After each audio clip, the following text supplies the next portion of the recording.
Well, Danielle, here we are, episode 3. Episode 3. And we almost killed each other And we almost, before filming.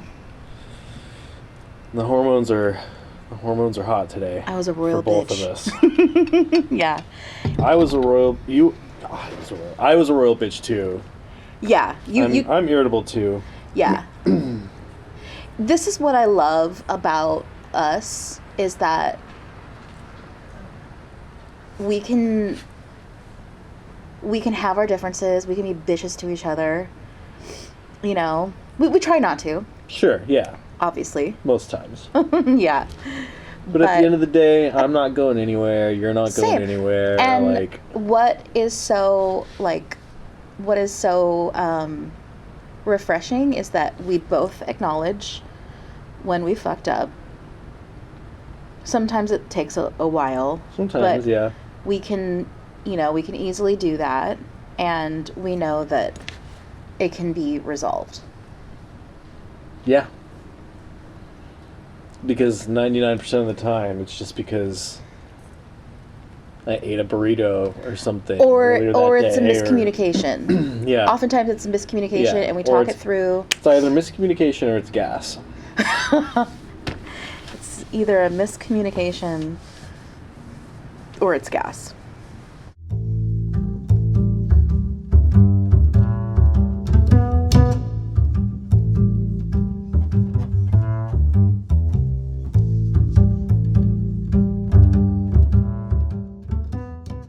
So, yeah. Here we are. We are. And I'm supposed to tell my story. Tell us your tale. Tell us your tale of intrigue. Tale as old as time. Tantalize us. Actually, it's not a tale as old as time, but... No. Not even close to it, actually. Mine's much more sad and depressing. And honestly, life is just sad and depressing right now. It's so bad. It's so bad. It is so bad. I don't think we need to get into how bad. We all know what's going on out there. Yeah, it's disheartening, it's upsetting, it's lunacy, but we have each other. So, Danielle, tell me. Well, should we start from the very beginning? Tell me the moment you emerged from your mother's vaginal canal. Start right there. I was actually a miracle baby. My mother was told that she could never have children. Wow. And here I am. You're not even supposed to be here. I'm a miracle. Wow, Yeah. That's cool. Yeah, definitely. Grew up an only child, which we share in common. We have that in common. And, I mean, you know what happened at my birth, right? I don't think so. I wasn't quite... I don't know if I was as miraculous as you were, but I had a knot in my umbilical cord when I was born, so I came out blue. Oh, scary. Yeah. Whoa. Yeah. Yeah, so grew up in a... Well, I will say my dad had a really strong faith growing up, and then my mom kind of... I don't know, I was a kid. I was probably like maybe 6 or 7, around there, maybe a little bit older. But my mom went through like a really crazy time, and she like changed her life over to the Lord. Well, I should say, like, my dad always took me to church, so he took me every single Sunday. Wow. So I grew up in church and Sunday school and all that, and my grandparents were very devout Christians. My great-great-grandfather was a preacher, so definitely it comes down the lineage. Yeah, yeah. And the church that I grew up in, it was a really, really small church. So, like, we did everything. Mm-hmm. Like, Yeah. my parents were, both deacons. They were, Royal Ranger commanders, if you know what that is. Shout out if you do. I remember as a kid, there were days where I was at church literally 7 days a week.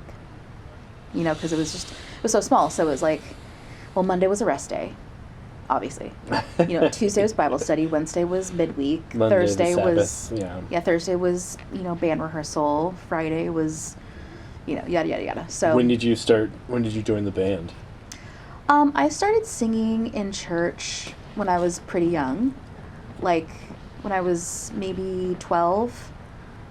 And then Danielle has a beautiful singing voice, by the way. For Thank those of you. who don't know. Thank It's you. amazing. I'm now retired, but You're retired, yeah. and yeah, did all the things. Was really, really involved in youth group. I also came from Christian education, from preschool to college. Oh yeah. So I mean, when we talk about growing up in a bubble, that was my bubble. I mean, all of my friends were Christian. Any family member that I hung out with, I really didn't know anything different. And you weren't a rebellious Christian schooler, huh? Oh no. All the Christian schools in my city growing up were like the worst. They were known for like the worst kids. Oh, most definitely Yeah. they do, because like it's the kids that get kicked out of public school and they have nowhere else to go. I never thought about that. So it's a mix of like these goody two shoes, these little lambs. Yeah. And then freaking evil Dennis the Menace. Right. Plus, I just feel like pastors' kids are more rebellious. Oh, for sure. Yeah. Yeah. So I mean, if there was a Christian club, if I was in it, Totally. And you know what? I loved it. I actually had a really good childhood. There's a lot of like really great memories that I can remember. Totally. Because I think with you too, like my church was really small, so it just felt like an extended family. Yeah. And we were over at so and so's house. Yep. We swam at the Petersons. I had a Peterson friend really? Too. Yeah. Oh. Yeah. So yeah, it was a fairly great childhood. Yeah. And I started singing. Got really involved in choir, and then at school, and that kind of led me to kind of explore more and sing more in church and like try out for the worship team and so yeah. Yep. I remember growing up and like worship was just like that was everything, that was everything. And I remember like if there's one thing that I could do, like I would want to travel the world and be a worship leader. Which one thing, huh? In actuality, I just wanted to be famous. Yeah, right. You just wanted to be a touring performer. Yeah. Yeah, exactly. Because again, we grew up in cultures where Hillsong culture and modern Christian music were a thing, and there was these superstars coming out of that. So Darlene Check. Oh, for sure. So growing up and seeing that, you're like, oh my God, like I can do that too. Yeah. So that was always the dream. Interesting. Yeah. I never had a dream of being like in the church or like part of the church. I still wanted to do like worldly jobs, but be a Christian doing this. And see, I was terrified of that. I was too. I was terrified because it was worldly. Yeah. And I remember I didn't even have,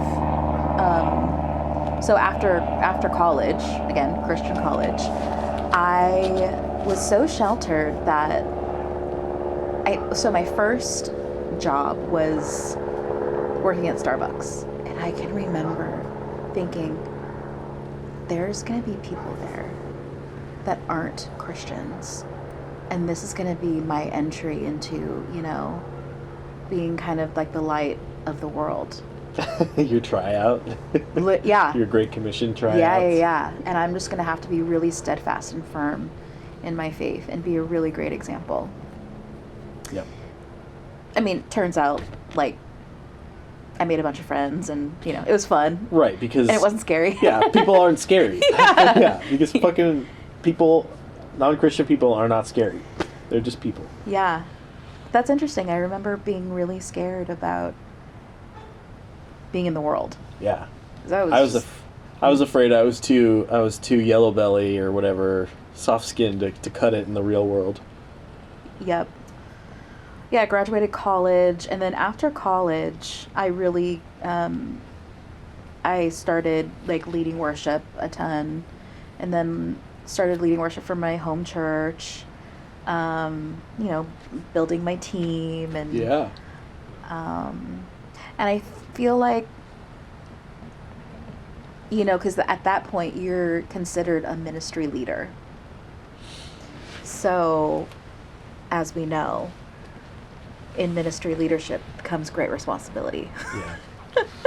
Yeah. And, it's like, can't have the appearance of evil. You gotta be above reproach at all times. And I thought you sit up all proper and pray in your chair too. Above reproach. I'm above reproach. And for the most part I was, but there was this boy. Yep. Always. Yeah, there was this boy that I was just obsessed with, and we became really good friends, and Is this the boy you started loving hockey for? No. This is a different boy. Yeah. We started... Or was this the Teen Challenge boy? Yeah. And we started, like, drinking together. And, going to a Christian college, like, I was a good girl. I never drank. Yeah. I think I had, like, a daiquiri on my 21st birthday, because I was... You sitter. I know. So I really didn't drink until I was maybe 23, 24 years old. For a boy, nonetheless. Yeah. Oh, and I remember... When she falls, she falls hard. That was my entry into smoking, too. A trifecta? Oh, yeah. Oh, my God. I know. And we would, quote unquote, like, party together, which we didn't party. It was just us hanging out, but... well, you were smoking cigarettes and drinking. That's what you do at a party. I guess, but in the grand scheme of things, it wasn't like... It's not like we were shooting up heroin, Oh, yeah. That's a real party. That's a real party.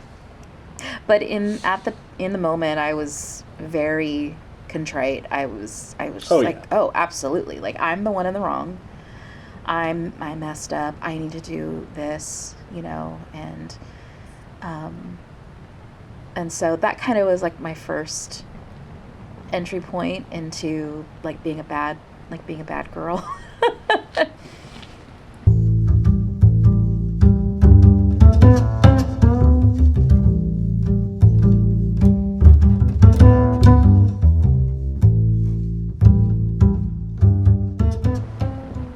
When did the cracks first start appearing in the foundation, so to speak?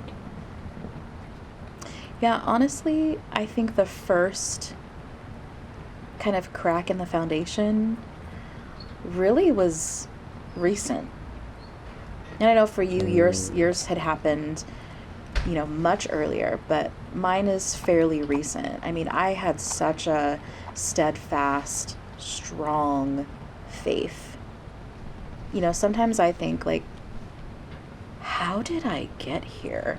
Like, yeah. if my 30-year-old self wouldn't know what to do with me, right. Present day. Sure, yeah. I really, really believed in the workings of the Holy Spirit, especially being an evangelical worship leader, it's really imperative to connect with the Holy Spirit in facilitating a worship service. Yeah. Yeah. So I was all in. Yeah. I was all in. And I enjoyed it. I really enjoyed it. But I think the crack in the foundation was 2020. I mean, That was a pretty big blow. it's a really big blow. I mean, it was just obviously a tough year.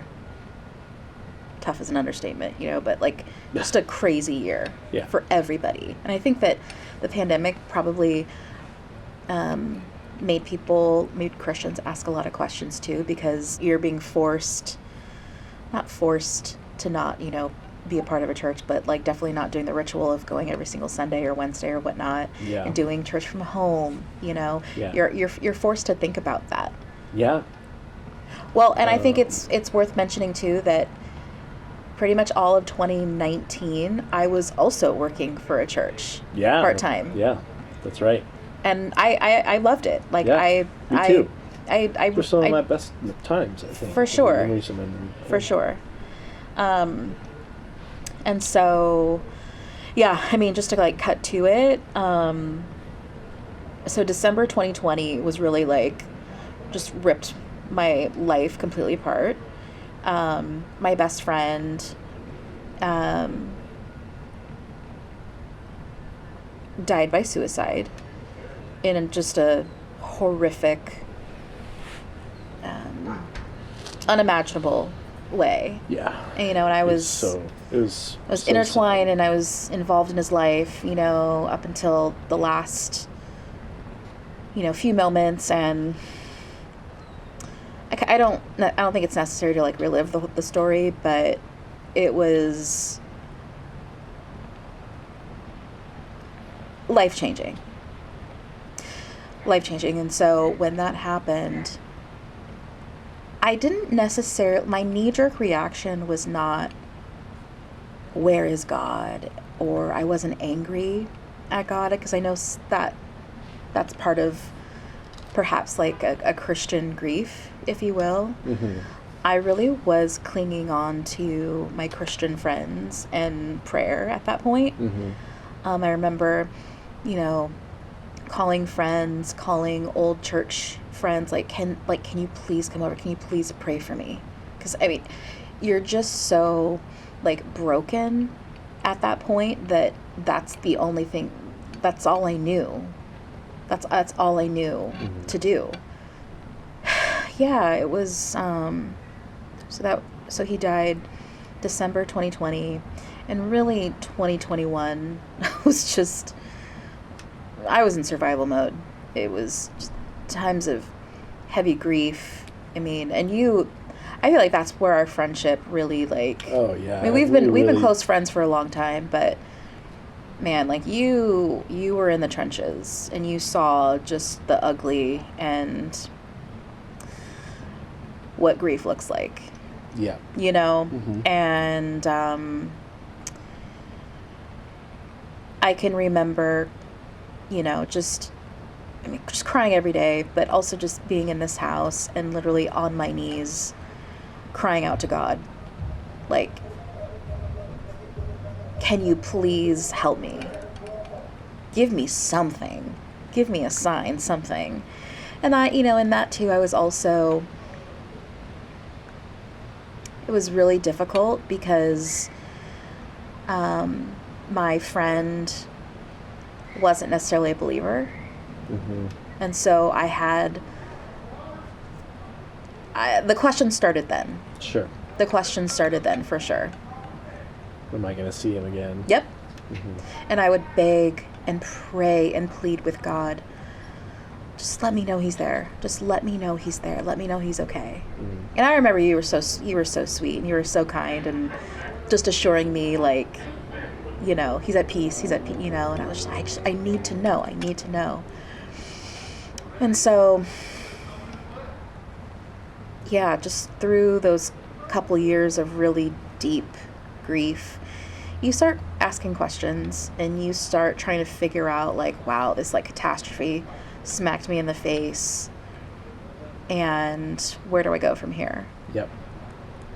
It's interesting because I can't really tell you where, like, how I got to this point.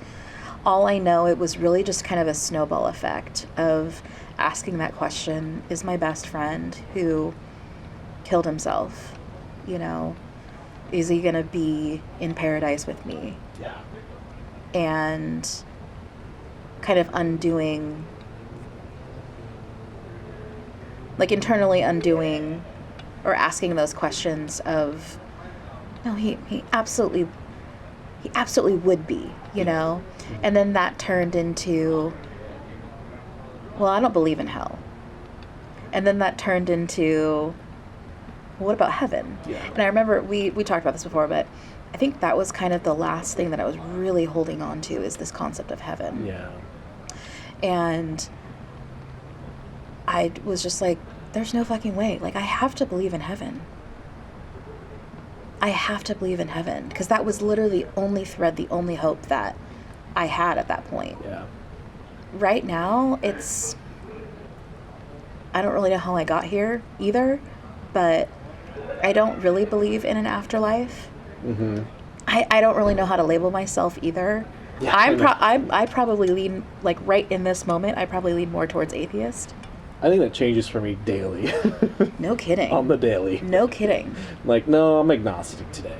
No, today I'm like, no, I'm a fucking atheist. For Yeah. Fucking today for sure. Yeah. And you know what, we talk about it too, there's things that we just can't explain. Yeah. Yeah. And I think that's... the I don't know is okay to live in. Yeah, with the afterlife, none of us know. Yep. None of us know. Yep. And I want to mention too that, like, I also had a significant loss when I was 25. I lost my mom, and that was devastating too. But it was very, very different, the kind of grief, because it was almost like it inhibited me to really feel grief. Because at the time, I was just really involved in ministry and just very, very wrapped up in Christian culture. Mm-hmm. And I almost just kind of dealt with it like, she's in a better place. Like, why am I grieving? Why am I sad? Like, we should be rejoicing. Yeah, we gotta celebrate, yeah. No, literally, her funeral was a celebration of life. Yeah. I fucking wore sequins to her funeral. I sang a whole medley, you know, like, and people were like, oh my God, like, she didn't even cry. I didn't even cry. And, wow. You know, until years later, I dealt with, you know, the grief. And you know, you still deal with it, but I think people who are still in the Christian faith, like a lot of our friends, like, they want concrete answers of, well, I don't get it. Like, how did you get here? Like, how did you, and like, we share a story and I can't really tell you because it's a million little things. Yeah. Yep. It's a million little things that add up to where I'm at today. And I think the majority of it is that I think kind of once you undo the concept that Scripture is not the authority, It's a lot of freedom in that. You really start to dismantle, like, well, we do this because it says in the Bible that we should do this. Mm-hmm. Yeah, and you just think that that's normal. Yeah. Also leading into education, you know, I did not even consider the concept of evolution. It was not taught to me in my Christian education. Yeah. I feel like I jumped from like A to Z and really didn't tell like how I got here, but I don't. Yeah, it's a million really little grains of sand that eventually start to tip the scale. Yeah. Yeah, I just the way that we were taught about God and Jesus and salvation and there being one way. How can that be? How can that be? How can that be? Yeah, we're either so lucky or we're wrong. Yeah. You know, we said it before in a previous episode or a video or whatever, but, you know, thinking about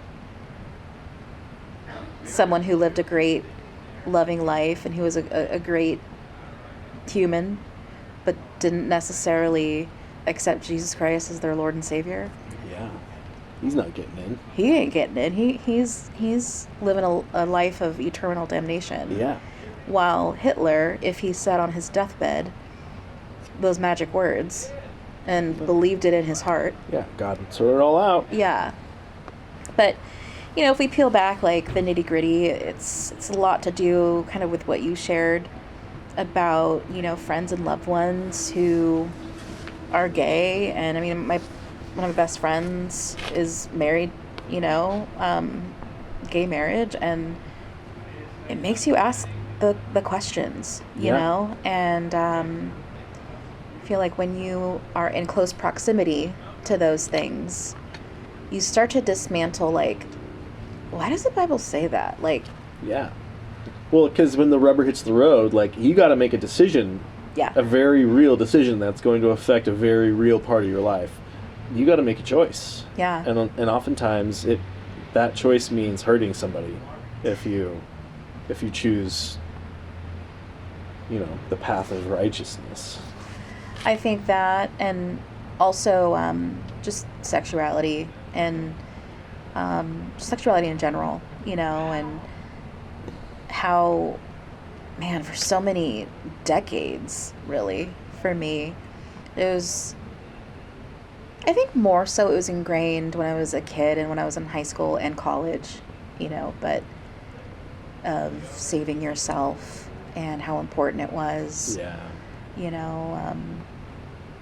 Did you feel like me in that because I messed up early, that I put myself off the path to my most perfect situation ever, I think I told you this a couple weeks ago, but I remember thinking as a teenager and in college, like, I'm such a pervert.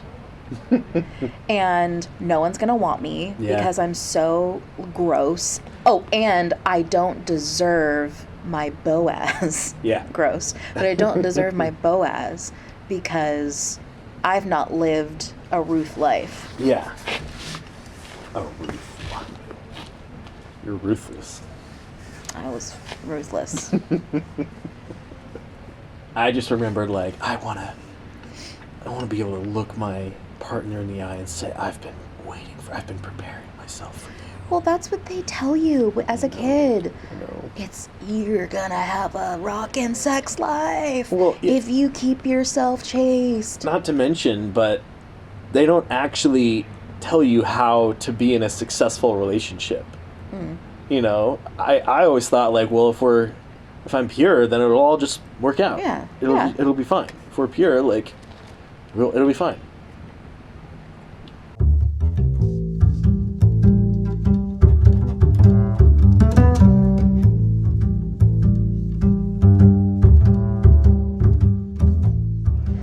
You know what? Fuck it. There's a lot of chaos going on in the background, but I just wanted to tell you how meaningful it was to have you be by my side these past 5 years. I mean, there were I told you all the time, I have nothing to give you. I can't make you laugh. I'm bad company. I'm gonna cry. I'm gonna be really sad. And you were just super consistent and constant and faithful, and I will never forget that. I will never forget that. Oh. We love each other. We love each other. I mean, Danielle, you've been there for me too. You've been there when I haven't been fun, and I have not been great to be around either. And you've stood by. And I just love you. I love the shit out of you. Love the shit out of you. And you would do the same for me. I would. You would do the same for me. I would. I think if I can distill all the good things I learned from my Christian faith, it is treat others the way you want to be treated. It's the golden rule. And I think that is just, I think if you got to live life knowing one thing. I think that's it. Or they're just the ways of Jesus, like laying his life down for his friends.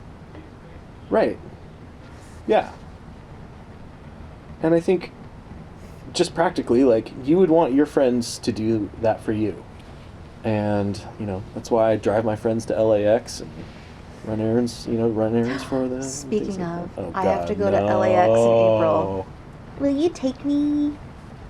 Yes, of course I will. And scene.